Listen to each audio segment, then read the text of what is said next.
વિદ્યાર્થી મિત્રો, હું નીલમ મિસ્ત્રી, અશ્વમેઘ વિદ્યાલય કિલ્લાપાડી ધોરણ 10માં આપણે ચેપ્ટર નંબર 5 તત્વોનું આવર્તનીય વર્ગીકરણ જોઈએ છે. એમાં આપણે મેન્ડેલિફની ઉપલબ્ધિઓ વિશે જોઈ ગયા છે. હવે આપણે મેન્ડેલિફના ફાયદા જોઈએ, આવર્ત કોષ્ટકના ફાયદા.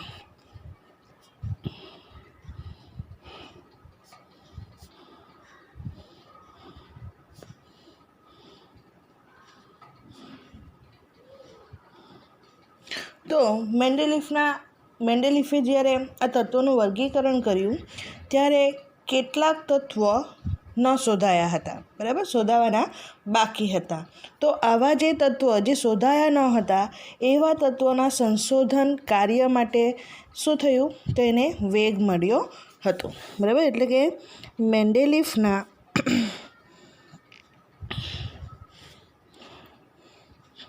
જ્યારે વર્ગીકરણ કર્યું ત્યારે અમુક તત્વો શોધાયા ન હતા, તેમના સંશોધન કાર્યને વેગ મળ્યો.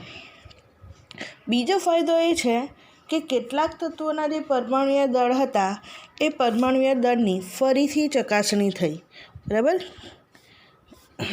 કેટલાક તત્વોના પરમાણુય દળની ફરીથી ચકાસણી થઈ. બીજો ફાયદો એ છે કે નિષ્ક્રિય વાયુઓ, બરાબર. નિષ્ક્રિય વાયુ એટલે કયા, તો જેમ કે હિલિયમ છે, હિલિયમ, નિયોન, આર્ગોન વગેરેનો પહેલાં પણ અનેક સંદર્ભમાં ઉપયોગ થતો હતો. આ વાયુઓની શોધ તેમની નિષ્ક્રિયતા અને અલ્પ માત્રાના કારણે ખૂબ મોડી થઈ હતી, બરાબર. જે હિલિયમ છે, નિયોન છે, આર્ગોન છે, એ કેવા વાયુઓ છે?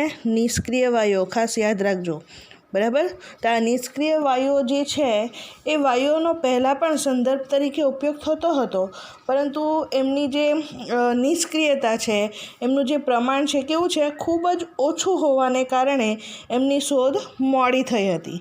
પરંતુ મેન્ડેલિફના આવર્ત કોષ્ટકની એક વિશેષતા એ પણ જોવા મળી હતી કે આ વાયુઓની શોધ થયા પછી પણ આવર્ત કોષ્ટકમાં કોઈ પણ પ્રકારની ખલેલ પહોંચાડ્યા વગર સરળતાથી તેને અલગ સમૂહમાં ગોઠવી શકાયા, બરાબર. આ જે નિષ્ક્રિય વાયુ તત્વો છે એમની શોધ મોડી થઈ હોવા છતાં પણ આવર્ત કોષ્ટકમાં કોઈ પણ પ્રકારની ખલેલ પહોંચાડ્યા વગર એને અલગ સમૂહમાં ગોઠવી શકાયા હતા. તો આ એક મેન્ડેલિફના આવર્ત કોષ્ટકની વિશેષતા હતી. હવે આપણે જોવાના છે મેન્ડેલિફના વર્ગીકરણની મર્યાદા. મેન્ડેલિફના વર્ગીકરણની મર્યાદા. મેન્ડેલિફે જે આવર્ત કોષ્ટકની રચના કરી હતી તો એના ફાયદા તો આપણને ઘણા મળ્યા, પણ સાથે કેટલીક એની મર્યાદાઓ પણ હતી. તેની મર્યાદા શું છે, તો પહેલું તો હાઇડ્રોજનની ઇલેક્ટ્રોન રચના આપણને દરેકને ખબર છે, બરાબર. તો એ હાઇડ્રોજનનો પરમાણુ ક્રમાંક કેટલો? 1. એની ઇલેક્ટ્રોન રચના પણ 1, બરાબર. તો એ જે હાઇડ્રોજન છે એ હાઇડ્રોજનની ઇલેક્ટ્રોન રચના કોને મળતી આવતી હતી, તો આલ્કલી ધાતુને. હાઇડ્રોજનની ઇલેક્ટ્રોન રચના આલ્કલી ધાતુને મળતી આવતી હતી, બરાબર. હવે આલ્કલી ધાતુ એટલે કઈ ધાતુ, તો આપણે સોડિયમ, પોટેશિયમ શીખી જ ગયેલા છે, બરાબર. તો એ જે સોડિયમ છે, પોટેશિયમ છે, લિથિયમ છે, કઈ ધાતુઓ છે?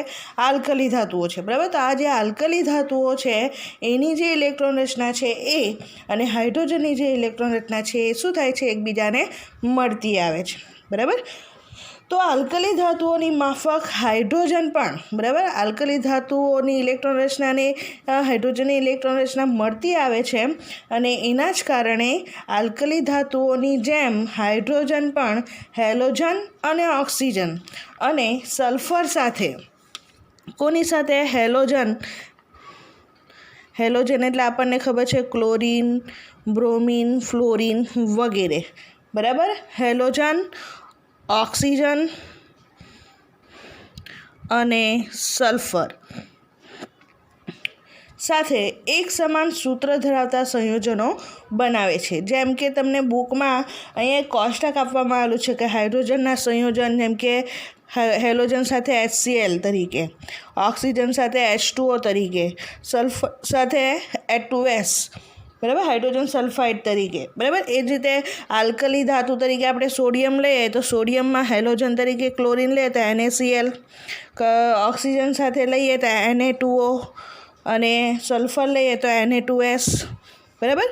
તો આ જે તમને સંયોજનો જોવા મળે છે, કેવા જોવા મળે છે? સમાન સૂત્ર ધરાવતા સંયોજનો જોવા મળે છે. તો આવું શાના કારણે થાય છે? તો હાઇડ્રોજન અને જે આલ્કલી ધાતુ છે એની જે ઇલેક્ટ્રોન રચના છે કેવી છે? એકબીજાને મળતી આવતી હોય છે. એના કારણે હાઇડ્રોજન આલ્કલી ધાતુ જેવી રીતે હેલોજન, ઓક્સિજન અને સલ્ફર સાથે સંયોજનો બનાવે છે એવા જ સંયોજનો હાઇડ્રોજન પણ બનાવી શકે છે. આ એકની મર્યાદા છે.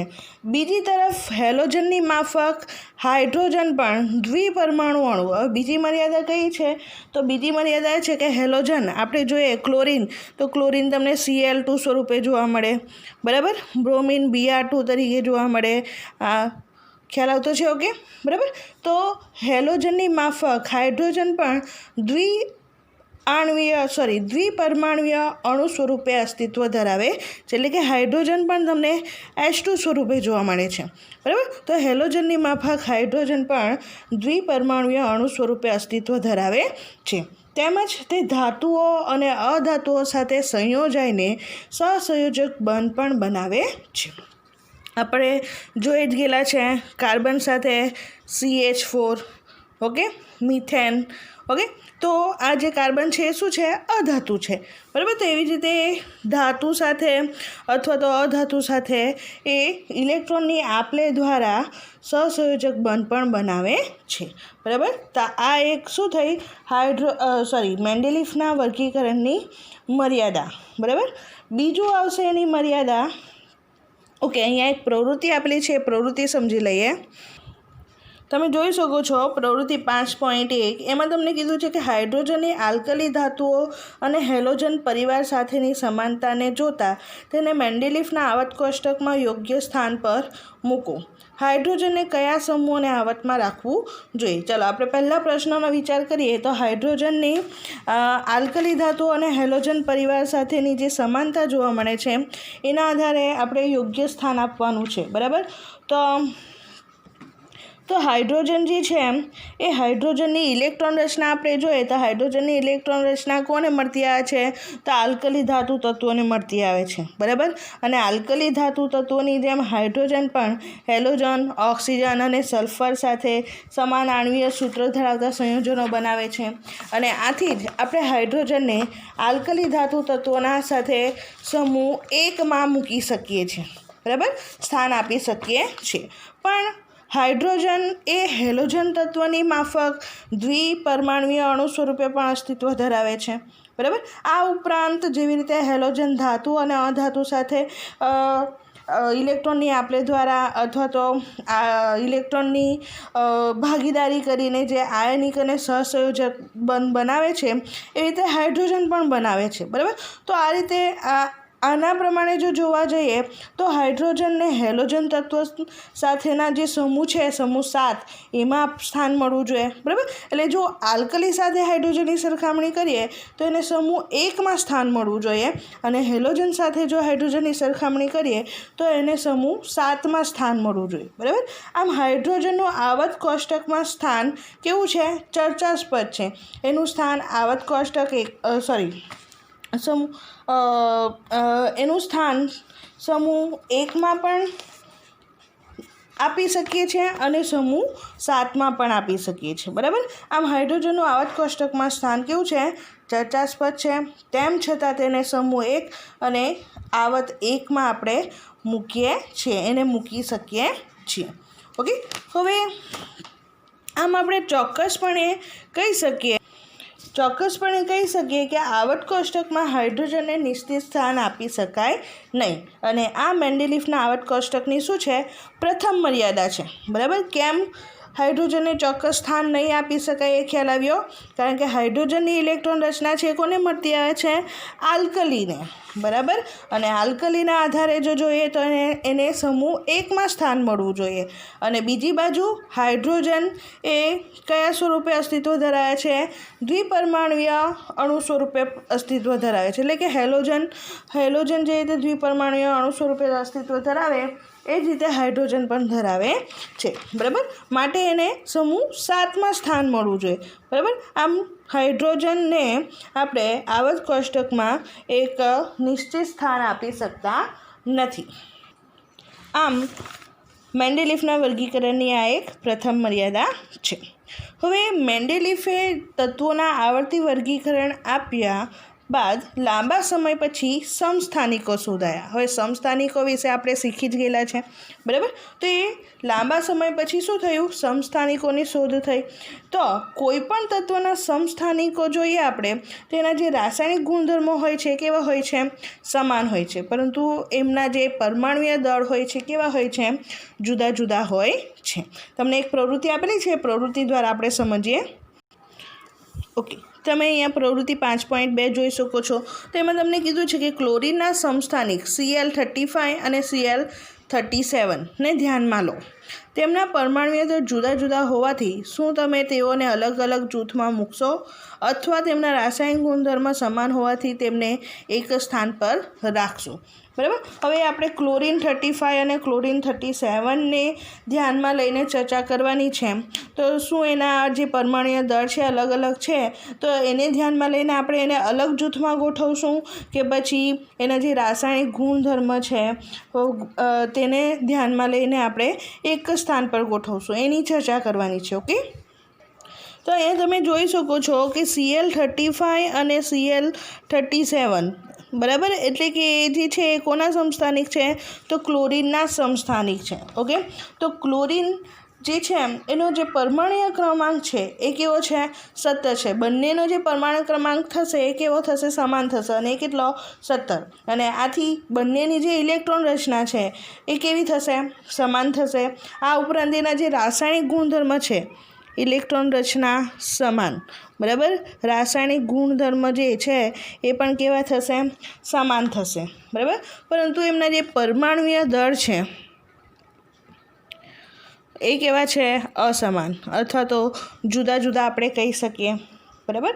તો એના પરથી આપણે કેવી રીતે તારવી શકીએ કે એને આપણે અલગ અલગ દળ જુદા જુદા હોવાથી અલગ સ્થાન પર મૂકશું? તો મેન્ડેલિફના આવર્ત નિયમ મુજબ આપણે શીખી ગયા છે કે તત્વોના ગુણધર્મ તેમના પરમાણુય દળના આવર્તનીય વિધેય છે. મેન્ડેલિફના આવર્તનો નિયમ શીખી ગયા છે આપણે. ઓકે, તો એ આવર્ત નિયમ શું છે? તો તત્વોના જે ગુણધર્મ છે એ પરમાણુય દળના આવર્તનીય વિધેય છે. તો આથી મેન્ડેલિફના નિયમ મુજબ આ બંને સમસ્થાનિકોને તેમના પરમાણુય દળના ચડતા ક્રમમાં ગોઠવવામાં આવે તો તેમનું સ્થાન, બરાબર. મેન્ડેલિફના જે આવર્ત નિયમ છે એના આધારે જો એને ચડતા ક્રમમાં ગોઠવવામાં આવે તો એનું જે સ્થાન છે એ સ્થાન પોટેશિયમનું પરમાણુ દળ કેટલું છે? 39.1 U, બરાબર. તો એ પોટેશિયમનું જે સ્થાન છે એના પહેલાં આપણે આ સમસ્થાનિકોનું સ્થાન રાખવું પડે, પરંતુ અહીંયા કોઈ પણ સ્થાન ખાલી નથી. આથી અલગ અલગ સ્થાન પર આપણે એને મૂકી શકતા નથી. આ ઉપરાંત આ જે સમસ્થાનિકો છે એના જે રાસાયણિક ગુણધર્મ છે એ કેવા છે? સમાન છે, બરાબર. અને તેથી તમે એને એક સ્થાન પર રાખી શકો છો, બરાબર. કેમ એવું? તો જે ક્લોરીન છે એ ક્લોરીનના જે રાસાયણિક ગુણધર્મ છે કેવા છે? સમાન છે. એની ઇલેક્ટ્રોન રચના છે કેવી છે? સમાન છે, બરાબર. આમ રાસાયણિક ગુણધર્મ સમાન હોવાથી આપણે એને મેન્ડેલિફના આવર્ત કોષ્ટકમાં કોઈ એક સ્થાન પર ગોઠવી શકીએ છીએ. ઓકે, આમ બધા તત્વોના જે સમસ્થાનિકો છે એ મેન્ડેલિફના આવર્ત નિયમ માટે એક પડકાર હતો. અને બીજી સમસ્યા એ પણ હતી કે એક તત્વથી બીજા તત્વ તરફ જતાં આગળ વધતા પરમાણુ દર નિયમિત રૂપથી શું થાય છે? વધે છે. બરાબર, પણ અહીંયા શું થાય છે? પરમાણુ દર નિયમિત રૂપથી વધતા ન હતા. અને આથી તે અનુમાન લગાવવું મુશ્કેલ થઈ ગયું હતું કે બે તત્વો વચ્ચે કેટલા તત્વો શોધી શકાય. અને વિશેષ રૂપે જ્યારે ભારે તત્વોનો વિચાર કરીએ ત્યારે. બરાબર, તો આ શું છે? મેન્ડેલિફના વર્ગીકરણની મર્યાદા. ઓકે, તો તમને મેન્ડેલિફના વર્ગીકરણની મર્યાદા પૂછાય તો મેન્ડેલિફના વર્ગીકરણની 3 મર્યાદા છે. અને એ કઈ છે? પહેલી આપણે જોઈ ગયા હાઇડ્રોજન. બરાબર, તો હાઇડ્રોજનનું આવર્ત કોષ્ટકમાં સ્થાન.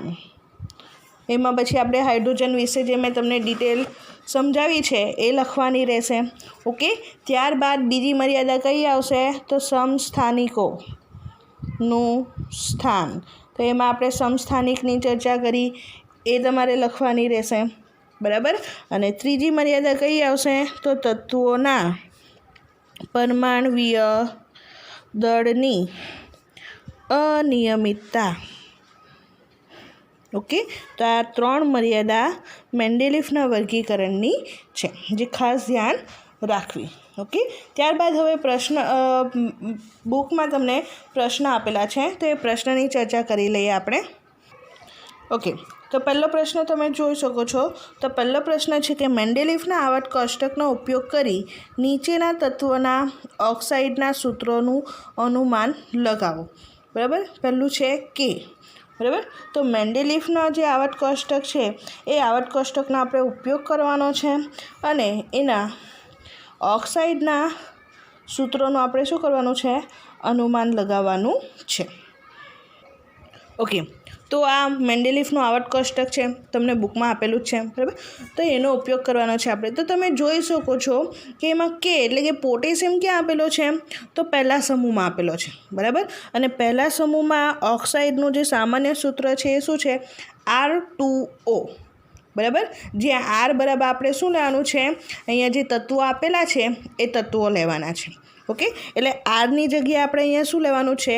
કે લેવાનું છે. ઓકે, તો એનું જે ઓક્સાઇડનું જે સૂત્ર છે એ શું થશે? K2O.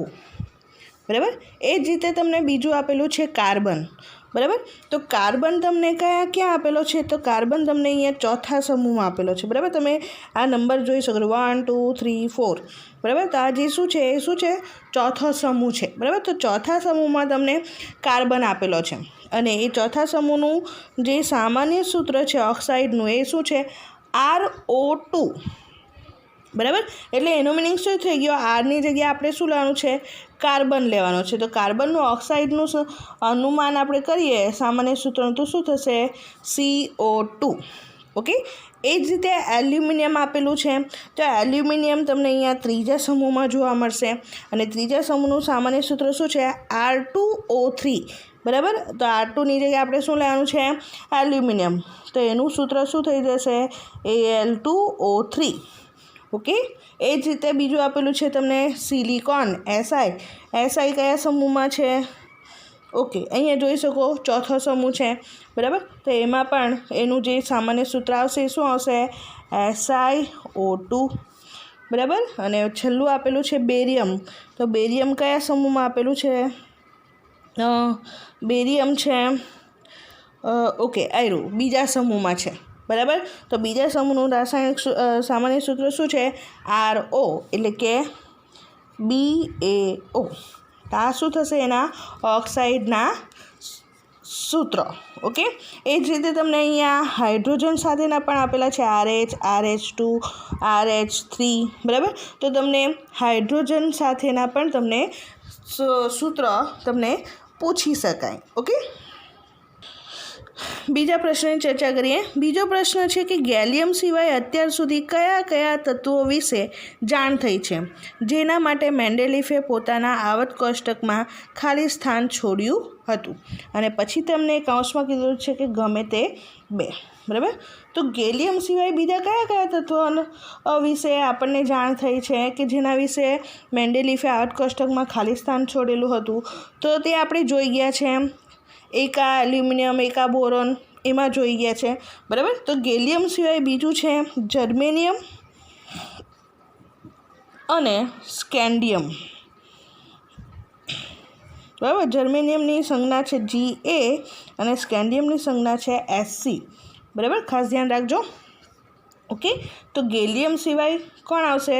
જસ્ટ મિનિટ, સોરી જર્મેનિયમની જે સંજ્ઞા છે Ge છે, Ga ગેલિયમની આવશે. બરાબર. જર્મેનિયમ અને સ્કેન્ડિયમ, ગેલિયમ પછી શોધાયેલા તત્વ છે જર્મેનિયમ અને સ્કેન્ડિયમ. ઓકે, ત્યારબાદ બીજો પ્રશ્ન જોઈએ. તો મેન્ડેલિફે પોતાનું આવર્ત કોષ્ટક તૈયાર કરવા માટે કયા માપદંડ ધ્યાનમાં લીધા? બરાબર. તો બીજો પ્રશ્ન શું છે? કયા માપદંડને ધ્યાનમાં લઈને મેન્ડેલિફે આવર્ત કોષ્ટક તૈયાર કર્યું? ઓકે, તો ત્રીજો પ્રશ્ન આપણે માપદંડ ધ્યાનમાં લીધેલા છે તે લખવાના છે. બરાબર. તો મેન્ડેલિફે આવર્ત કોષ્ટક તૈયાર કરવા માટે નીચેના માપદંડ ધ્યાનમાં લીધા, એવું આપણે પહેલું સેન્ટેન્સ લખશું. બરાબર. ત્યારબાદ પહેલું માપદંડ કયું આવશે? તો તત્વના ગુણધર્મ તેમના પરમાણ્વીય દળના આવર્તનીય વિધેય છે.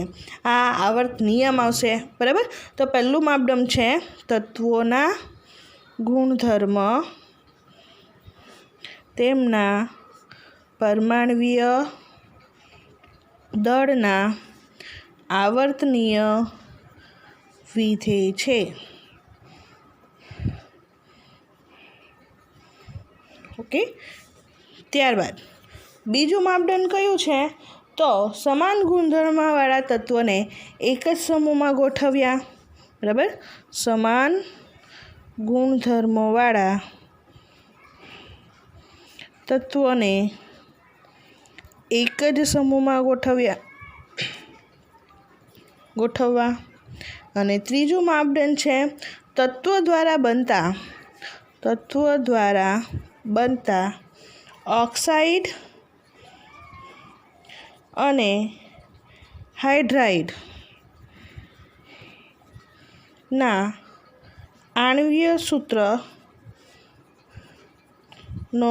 ઉપયોગ, જે અત્યારે જ આપણે જોઈ ગયા. બરાબર.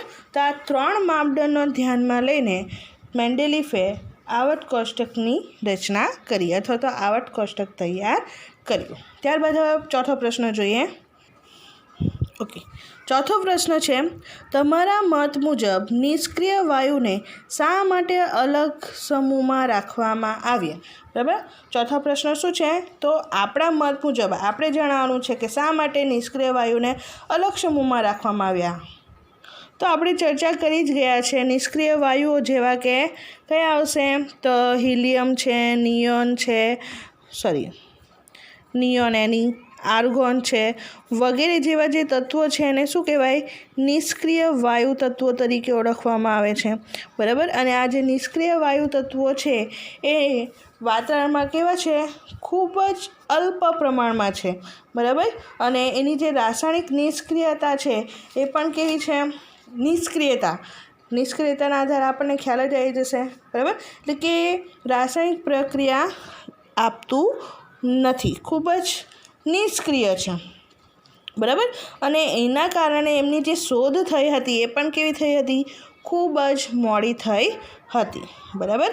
અને આ કારણોસર એને આવર્ત કોષ્ટકમાં અલગ સમૂહમાં રાખવામાં આવ્યા હતા. યાદ રહેશે બધાને?